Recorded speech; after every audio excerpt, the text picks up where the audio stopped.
going on, guys? Welcome back to another video. Guys, the next day, woke up, decided to work on this again. I did a little bit of progress without recording, sorry, but I'll get you guys up to speed if you're doing this yourself. I went ahead and removed the intake just to get to the starter. Removed the starter completely because it is bolt-in on both those ends, so you have to remove both those bolts. I don't know if you have to pull the starter out all the way. I just moved it just to have space. And then you're gonna take out those two bottom bolts on the starter, and then you'll be able to reach the top bolt, which is going to be a 4 metric. I think it was a, let me find out what it was. And then that top one's gonna be 3/8. And then these bottom ones, there's two on the side. There's the aluminum ones you have to replace every time. Those two, there's two on the side there. There should be two on the other side. Those are both going to be 9/16 on. For if you're using the regular sockets, you can do inverted Torx because they are technically inverted Torx bolts, but I don't have a set. I couldn't find one at any of my O'Reilly or AutoZones, and I just jumped into it. But they are aluminum bolts, so you have to be kind of careful. They shouldn't be too tight in there, so you shouldn't snap them on the way out. But if you reuse them, you do run the risk of snapping them, and that's gonna suck. But what you're gonna need for sure is, I have a breaker bar here, and I have a long extension. And that's how I'm getting over there. I'm running through the transmission tunnel, bolting onto it. The engine is sagging a little bit. Like I told you guys, you can move the engine bay after you remove that the bolts. So as you can see here, this thing rocks back and forth. So there's two there, two more on the other side. Then we're gonna leave the two bottom ones and start spinning the flywheel clockwise to get the 17 mil bolts. And I'll show you guys what I'm talking about as soon as I get down there. But I'm gonna crawl down there and get those two other bolts, and then the transmission. After that, after you remove the 17 mil bolts on the flywheel, which I'll show you how to do, and all the bolts on the bell housing, it should just come out. I watched somebody else's video, and they said you want to make sure that you try to get something in there to pull the torque converter towards the transmission, because when you start pulling the transmission, the torque converter will kind of stay. So you want to push the torque converter with like a pry bar or something out to closer to the transmission, so they come out together.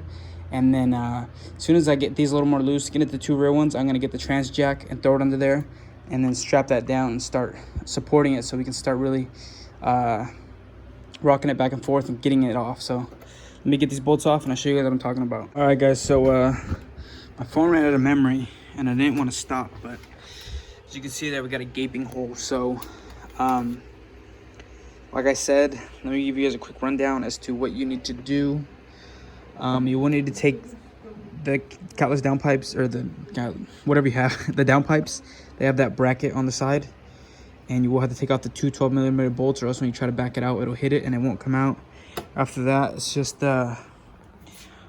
two aluminum bolts, two aluminum bolts, 3 aluminum bolts there, 2 here, a little 3/16 there, the 2 from the top, and then that's it. You just get those out. You get all 6 of these torque converter bolts out, and you spin the crank, and there's going to be an opening here on the engine, and you just pull all 6 out. These are 17 mil, and then after that it should pry right out, like that's what I did, and it'll be out. So I'm not trying to be too, like, how do I say it, technical to an extent, because there's like tons and tons of DIYs and videos how to remove a transmission, so you kind of know how to do that if mine sucks, which it will. But I'll get more into the little things, like the little issues I have with, like, you know, like on the trans line, should be pretty easy. I mean, the clutch line should be pretty easy, but I'll really show that in case one of you are trying to do it. Same thing goes for maybe putting the shifter in with, when you go from auto to manual. That'll probably be a little bit different, because excuse me, most videos are gonna be just removing it, not installing it new. And that'll be it for now. So then what I'm gonna do now is probably clean up, gather all my tools, gather all the bolts. Like I said, I'm still waiting for parts. I don't have all the bolts yet. I ordered a lot of bolts and a lot of bushings and fittings and stuff from ECS, and I get here on Friday, and today is Wednesday, so one more day and then Friday we'll start probably putting this in. And pretty excited. Like I said, we'll see what happens. I think I just did the worst part, which was pulling that all out. The manual trans is a lot lighter, and it's easier to maneuver, and it's a bit smaller, so it should fit a lot easier as compared to this big old automatic transmission. But for now, that's it. Thanks for watching, and stay tuned for the next one. So I got it off, as you guys can see here. I already took the flywheel off. The bolts were on pretty tight, so I stuck something in here. These are pretty tight, not gonna lie. I used a big old breaker bar. But besides that, I told you guys earlier that I thought the rear main seal was leaking real bad, but it turns out it's probably just gonna be the oil pan, as you can see from down here, because I don't see a lot leaking here, which is just where I would be leaking from, right? Because it leaked from the rear main seal and just dripped out, but that looks pretty clean. So I think it's not leaking as bad as I thought it was. It might either start to leak or it might be leaking, and I just can't tell because it might get thrown around. I'll have to look into that, but it's done. We firstly have a manual 335i, 3 pedals, clutch engages and works fine. You know, an actual manual, not just the shifter with the knob. And yeah, so it looks good. It starts. I know it does that. I've started before. I'll start it for you guys in a second. But I think I still have a little bit more coating to do, which I will do. And then I have to like tighten the axles. I bolted them on, but I didn't tighten them. I gotta torque them. And then we have no exhaust, which I'll run it without exhaust for a little bit just to get the sounds, you know, out of it. But yeah, so I'm sorry I didn't record anymore. I'll give you guys a quick rundown in a second of what I did, what was left for me to do, you know. And it wasn't much, but it was enough to keep me busy for a couple days. And let me tighten these axles and we'll go for our first drive. So for you guys doing this at home, let me give you guys a quick rundown as to what you need to do as far as swapping, because we all know there's videos out there and, you know, forums and DIYs how to remove your transmission, and I kind of showed you guys how to do that. It's pretty simple. Like I said, just a bunch of bolts. Really, it's like a puzzle. You gotta take it apart, and then putting a manual transmission in, as far as the clutch and flywheel and the trans, putting that in, straightforward. You know, you remove the flex disc from the automatic transmission, put your flywheel and your clutch, and then your transmission goes on. Hopefully when you buy your swap, really try to get everything. Tell them you need every single bolt, every single, you know, mount, every piece. That way you're not really looking for parts or have to buy any extra parts, and everything they pull off you can literally put right on. So hopefully it comes with the flywheel.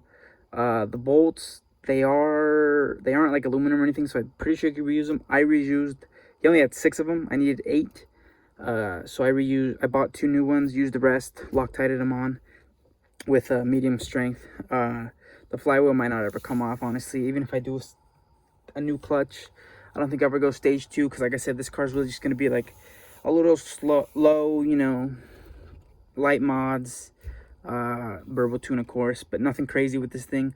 Motor wise, 180,000 miles. I'm not trying to build it. Plus, I've had a lot of M54s, you guys know that, and I am low-key tired of breaking them and having to fix them. And especially on this one, 180K, I don't want to risk it. I'm just going to do the loud mod, the low mod, and the wrap mod, you know.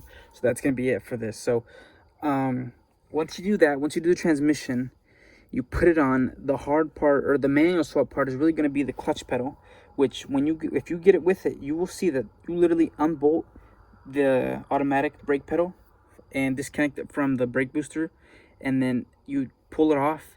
You put the 3 pedal one on. It bolts on the same bolts, but now you have a 3rd pedal with a line, and it should have, if you get it complete, it should have the slave cylinder on there. So you just literally run the line. You'll see there's a little opening in the firewall where you run the hose, and I'll show you the hose. You run it up, and it'll come up through here. It'll come up this little gap in there. I don't know if you can see. You'll see the hole when you go through the flywheel, when you have it all taken apart. It comes up. You have one of these nipples.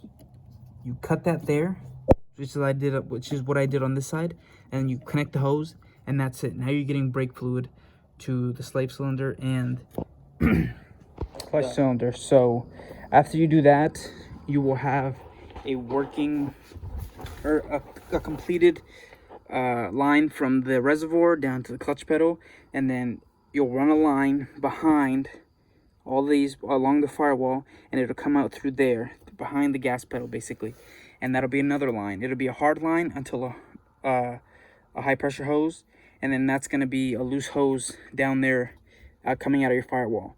That's the one you're going to run behind or tuck it kind of under, and it'll connect straight to the manual transmission, the clutch. The clutch, I'm sorry, the clutch cylinder. So then after you do that, you've completed the line, the brake fluid line, so you can start bleeding that. And then once you do that, if you do the transmission or not, mine came with the transmission. If you're getting a swap, I would ask for the differential. If you're doing the swap, ask for the differential. I don't think we'll up the price. I mean, it is a manual differential, so I don't know if they're worth anything. But you know, if you're getting the whole thing, like I paid $650 for the whole swap, which was insane because I got driveline, clutch pedals, transmission, clutch, differential, and you know, the shift knob and boot. I've already switched out the knob, but I got it all, so it was really plug and play for me. And then after you do that, you will technically have a fully ready to go manual transmission. As far as the coating goes, that's a whole different story, but mechanically it's a manual. It's ready to be bled, the clutch be bled, and you'll be able to start switching through your gears, of course, and it'll be a manual. Now I'm gonna make a whole nother video about this as to what you do after that, because of course you guys know there's coating to do, there's some wiring you need to do, and you need to do a few more things as far as wiring for the reverse switch, and then of course the coating. So to get it started, I'll let you guys know real quick. I'll put the link of the forum I read before I did this. He has most information on there, thankful for him. He didn't have a lot of the coding part. That was kind of difficult to find. I couldn't find anything about coding. I kind of had to look at people doing E46 manual swaps and see what they did. And then when I got into the coding software, I was able to tweak it. And I finally found one forum that this German guy like showed you how to basically remove the automatic transmission ECU from your ECU, your DME. So once you do that, you get rid of your transmission faults, you get rid of the park neutral drive, all that stuff, and you no longer have a fully running fan because it thinks that the transmission's overheating. So that was really one of the big things. And then for the coating too, when you go ahead and do this, the way you're going to wire it at first is you're going to bridge pins, connectors like 3 and 41. I'm not sure which ones they are, but there's 3 pins you have to connect to the clutch switch. You're going to get your car started for the first time, which many of you I think really want. That's really one of the only things you have to do to get this thing started, which is pretty cool if you ask me, because if you don't have a computer, you're going to a code or anything, you just bridge the 2 pins on the cast, put your foot on the brake, and it starts. No clutch pedal yet to start it, but at least it'll start and you can start driving it and you can test it out. And like I said, that's what I'm going to show you guys next, is me taking on that first spin with just the 2 connectors bridged, the car with 200 volts and no exhaust, which it worked out fine. I drove it down the street, got back, no issues. And then I will show you guys what I did for the coating. And the coating took me a little bit longer because I bought a laptop, I put all the software on it, I plugged it in, I started to look into it, I put it on my roof, right? I had the cord here, I went to get out, I dropped the laptop on the ground and it broke. So that kind of sucks, but yeah, I just used my brother's laptop. I put all the softwares on his laptop, all the software on his laptop. We got it going, and like I said, that'll be another video. I'm going to show you guys how to remove all the faults, how to do the coating for the clutch switch, which will start your car with only the clutch pedal being engaged, and then show you how to do the wiring from the DME to the cast, and then from the cast to the clutch module switch. So without further ado, I believe that's it, and here's the first start. Went ahead and pulled it out. Clutch works fine, everything works fine. It's loud as can be because we have no exhaust, like I said, but figured let me try to take it down the street, see what happens. We got transmission faults, we got check engine lights, we got a lot of lights going on, but we should be able to make it at least down the street. So let me throw this thing reverse.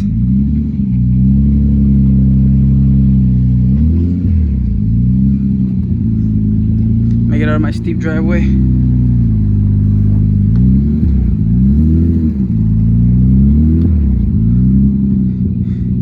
I definitely need to play with the idle and stuff.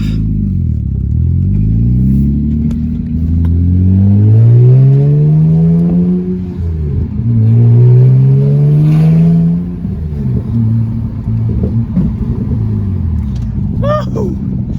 Ladies and gentlemen, that was too quick for it to be comfortable. So yeah, that was pretty sweet. As you guys can see, it drives fine. I gotta do a little bit more coating or take it to a coater. I'm having a hard time with the coating stuff. I'm not sure what I'm doing really.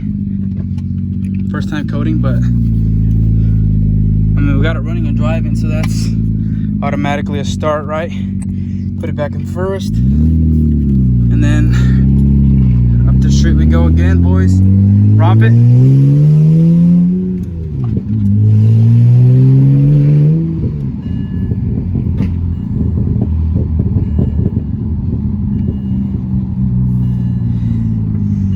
Yeah, this thing basically running and driving. Pretty exciting if you ask me. Pretty sweet. So I'm gonna clean my garage, get some mess. I'm gonna tighten a couple more things. I got a couple suspension bits in the front loose, like the sway bars, and do some more rating, do some more tuning if I can, and see if we can get rid of all these lights and any other issues we really have. So I'll be back in a second. Dad on the way now that I'm here, but we got a few issues to figure out. Like, we have no speedometer, no tachometer.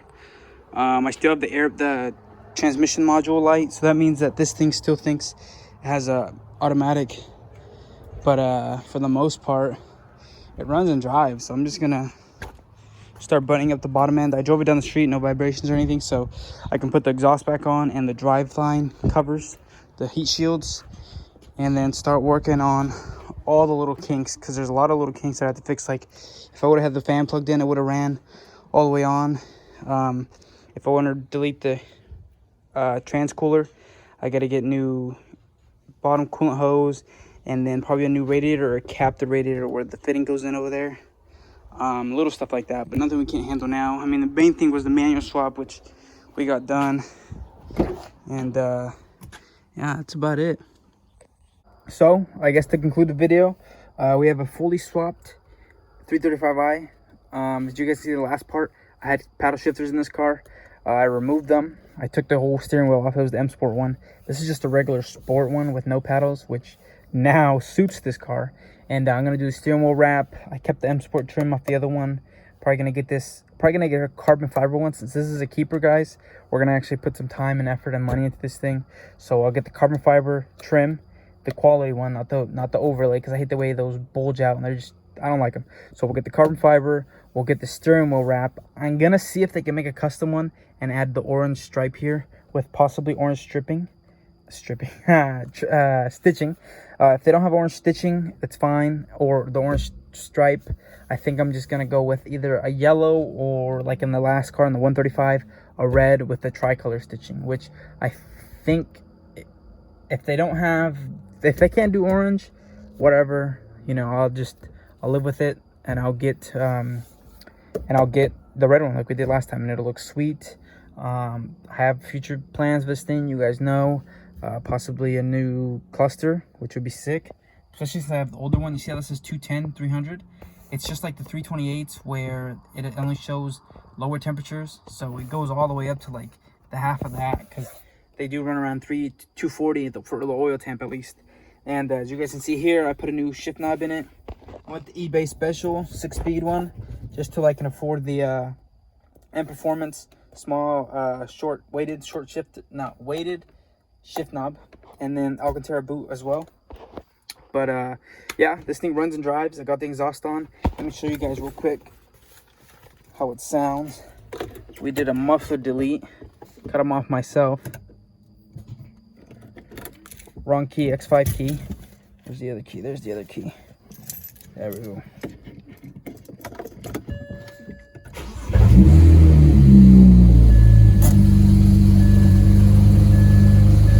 So yeah, 335i, super stoked. That check engine light, it's actually for something you guys won't even believe that I did, and I'll get into that in another video. But until then, I don't know if you can hear me, but thanks for watching. I'll see you guys in the next one.